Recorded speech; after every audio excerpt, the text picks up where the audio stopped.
امت مسلمہ کی تاریخ یہ ہے کہ جب تک امت مسلمہ کا مرکز مسجد حرام تھی، مسجد نبوی تھی اور دنیا کی مساجد تھی، تب تک امت مسلمہ کو اللہ تعالیٰ نے اس دنیا میں غالب کیا تھا۔ تو یہ مساجد کو آپ صرف عمارت نہ سمجھیں،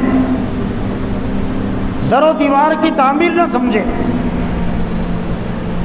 اور پھر مساجد سے اصل جوڑنے کے لیے، مساجد کے پیغام اور اس کے پروگرام سے وابستگی کے لیے اللہ تعالیٰ نے دن میں سے 10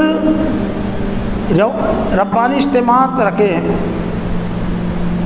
رمضان سے پہلے میں لکھتے بھی رہتا ہوں، کچھ کالے صفحات کرتے رہتا ہوں، اور شوق نہیں ہے، میں مصنف بھی نہیں ہوں اور مصنف بننا بھی نہیں چاہتا ہوں، لیکن اسلام کا حکم یہ ہے کہ جو بات دین کے معلوم ہو دوسروں تک پہنچاؤ۔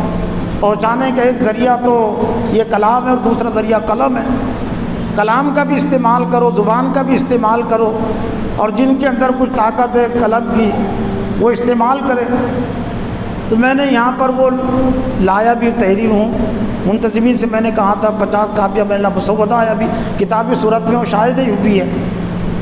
اسلام کی دعوت، تعلیم و ذکر کے یومیہ 10 ربانی اجتماعات اذان اور نماز کی صورت میں، اس کا نچوڑ و خلاصہ میں نے پیش کیا ہوں۔ یہ مساجد اس لیے مرکز ہے کہ ان مراکز کے ساتھ اللہ تعالیٰ نے دن میں سے 10 اجتماعات وابستہ کیے۔ دن میں سے 5 مرتبہ اذان کی آواز کی دعوت تامہ کی آواز لگتی ہے، اللہ اکبر اللہ اکبر۔ لیکن آج ہماری جو مساجد ہے وہ اس روح سے خالی ہو گئی، محروم ہو گئی۔ مسجد نبی کا تذکرہ کیا آپ نے، ٹھیک ہے، لیکن مسجد نبی کا جو موجودہ جو کردار ہے، ظاہر بات ہے دنیا میں باطل حکمرانی کے غلبے سے مسجد نبی کا جو کردار اللہ کے صلی اللہ علیہ وسلم کے دور میں ادا ہوتا تھا، اللہ کے رسول ادا کرتے تھے اور خلفائے راشدین نے ادا کیا، اور اس کے بعد ایک لمبی تاریخ تک مسجد نبوی سے اور مسجد حرام سے جو کردار عالمی سطح پر جو جاری تھا تو کم ہو گیا۔ کیوں کم ہو گیا؟ اس لیے امت مسلمہ کی حالت ہوئی ہے۔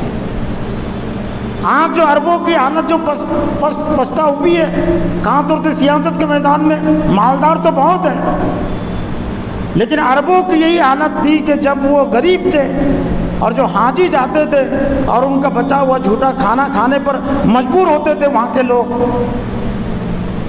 آج بھی وہ حال موجود ہے جو میر عثمان علی خان نے بنایا تھا، وہ مخصوص وقف ہے وہ دکن کے حاجیوں کے لیے۔ سعودی حکومت کے پاس اتنی طاقت اور قوت نہیں تھی کہ وہ کوئی حال تعمیر کر سکے، نظام حکومت نے تعمیر کیا تھا، وہ آج بھی ہے، لیکن وہ دور وہ تھا مسلمانوں کا کہ امریکہ کی، برطانیہ کی، روس کی یہ مجال نہیں تھی کہ عربوں کی طرف آنکھ اٹھا کر دیکھ سکے۔ آنکھ اٹھا کر دیکھنے کی طاقت اور قوت نہیں تھی۔ وہ کیوں؟ بھلے وہ مال تھے، محروم تھے، کمزور تھے، لیکن اللہ اکبر کے پیغام سے انہوں نے اپنی مسجدوں کو جوڑا تھا۔ اللہ تعالیٰ نے تو جوڑا، لیکن ہم نے صرف آوازیں باقی رکھی ہے، اس کے پیغام کو ہم اپنے ذہن اور دماغوں میں نہیں اتارا، مقتدیوں کے ذہن اور دماغوں میں ہم نے اس کے پیغام کو نہیں اتارا۔ علامہ اقبال رحمۃ اللہ علیہ نے شکوہ اور جواب شکوہ کا ایک عنوان قائم کر کے امت مسلمہ کو کچھ باتیں سمجھائی ہے، تاریخ کی روشنی میں اور قرآن و حدیث کی روشنی میں۔ شکوہ بھی انہی کے کلمہ، انہی کے اشعار ہیں، اور جواب شکوہ بھی تو انہوں نے ایک طرح سے شکوہ کیا، شکوہ مطلب اللہ سے شکوہ کیا کہ ماضی میں ہماری یہ حالت تھی کہ دی اذانیں ہم نے یورپ کے کلیساؤں میں، کبھی افریقہ کے تپتے ہوئے صحراؤں میں، شان آنکھوں میں نظرتی تھی جہاں داروں کی، کلمہ پڑھتے تھے ہم چھاؤں میں تلواروں کے، لیکن اب یہ حالت ہے اللہ ہماری کیوں ہو گئی؟ تو علامہ جواب شکوہ کے نام پر اللہ کی طرف منسوب کر کے علامہ اقبال نے کہا کہ تھے وہ تمہارے آبا مگر تم کیا ہو؟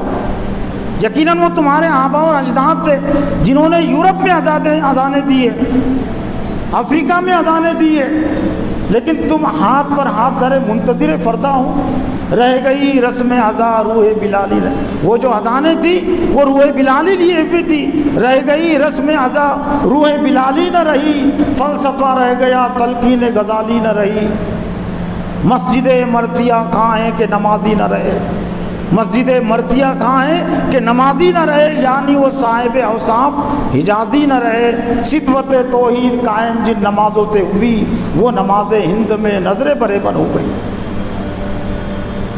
تو مساجد کو ہم نے سرسری میں لیا ہے، سنجیدگی میں لینے کی، اللہ نے سنجیدگی میں لیا ہے، اسلام نے مساجد کو بہت سنجیدگی میں لیا ہے اور سنجیدگی کے ساتھ امت کے حوالے کیا ہے۔